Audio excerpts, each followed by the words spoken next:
एक लड़की है जो घर में बिजली न आने से परेशान है। वो लड़की रातों को सो नहीं पाती क्योंकि जहाँ वो रहती है वहाँ मच्छर बहुत हैं और मॉस्किटो कॉइल खरीदने के पैसे भी उसके पास नहीं हैं। उस लड़की के पास खाने के लिए बहुत मुश्किल से 2 वक्त का खाना है और बारिश होते ही उसका छोटा सा घर पानी से भर जाता है। लेकिन वो इन सब के बारे में कुछ नहीं कर सकती क्योंकि उसके पिता एक मामूली से रिक्शा चालक हैं और माँ दूसरों के घरों में साफ सफाई का काम करती हैं। उस लड़की के घर के पास एक हॉकी एकेडमी है। लड़की हॉकी खेलना चाहती है लेकिन घर की दिन भर की कमाई सिर्फ 80 रुपए हैं, जिससे खाना आ जाए वही बड़ी बात है। हॉकी स्टिक तो कभी आएगी ही नहीं। लड़की फिर भी हिम्मत करके हॉकी के कोच से हॉकी सीखने की गुजारिश करती है, लेकिन कोच ये कहकर मना कर देते हैं कि तुम बहुत पतली हो, कमजोर हो, तुम्हारे अंदर स्टेमिना नहीं है, एक दिन भी प्रैक्टिस सेशन नहीं खेल पाओगी। लेकिन लड़की नहीं मानती। वो कहीं से टूटी हॉकी स्टिक जोड़कर प्रैक्टिस करने उतरती है। सलवार कमीज में बाकी लड़कियों के साथ हॉकी खेलती है। उसकी ये लगन कोच को पसंद आ जाती है और कोच उसे ट्रेन करने को तैयार हो जाते हैं। लेकिन दिक्कत ये है कि कोच तो तैयार हैं पर घर वाले तैयार नहीं हो रहे।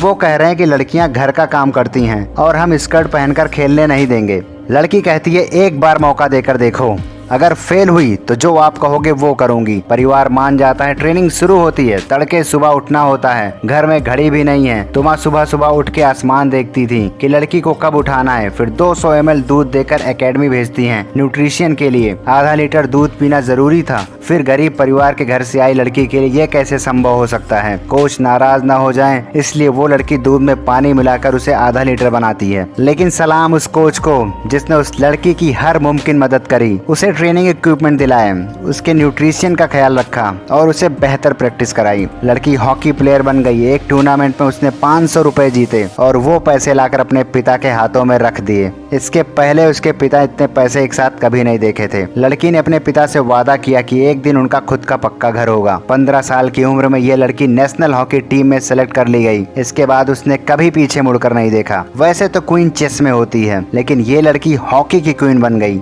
2017 में उसने अपने घर वालों से किया वादा पूरा किया और उन्हें शानदार घर दिया। 2018 के एशियन गेम्स में इस लड़की ने इंडिया को वुमेन्स हॉकी में सिल्वर मेडल जिताया और टोक्यो ओलंपिक 2020 में मेडल बस जीतते जीतते रह गई। ये कहानी जो मैंने आपको सुनाई, ये कहानी हॉकी टीम के कप्तान रानी रामपाल की है। लेकिन आप चाहे तो इसे किसी भी वुमेन्स हॉकी टीम के खिलाड़ी का नाम फिट कर सकते हैं। ये लड़की झारखंड की सलीमा भी हो सकती हैं, जिनके पूरे गांव में टीवी नहीं था और ओलंपिक में उनके घर वाले उनको खेलता देख पाए, इसके लिए डीएम ने गांव में टीवी लगवा दिया। ये खिलाड़ी वंदना भी हो सकती हैं, जो एक तरफ देश का नाम रोशन करने के लिए फील्ड में अपना सब कुछ झोंक रही हैं। ये लड़की हमारे आसपास कोई भी हो सकती है जिनकी आंखों में सपने हैं और दिल में कुछ कर जाने का जुनून। हो सके तो इन सपनों और जुनून को हवा दीजिए। क्या पता अगले ओलंपिक में इन्हीं में से कोई आपको एक मेडल ला के दे दे, और नहीं भी दे तो कम से कम पूरे देश का सर गर्व से ऊंचा कर दे, जैसे रानी रामपाल और उनकी टीम ने किया। इंडियन विमेन्स टीम को सलाम है। हमें गर्व है आप पे।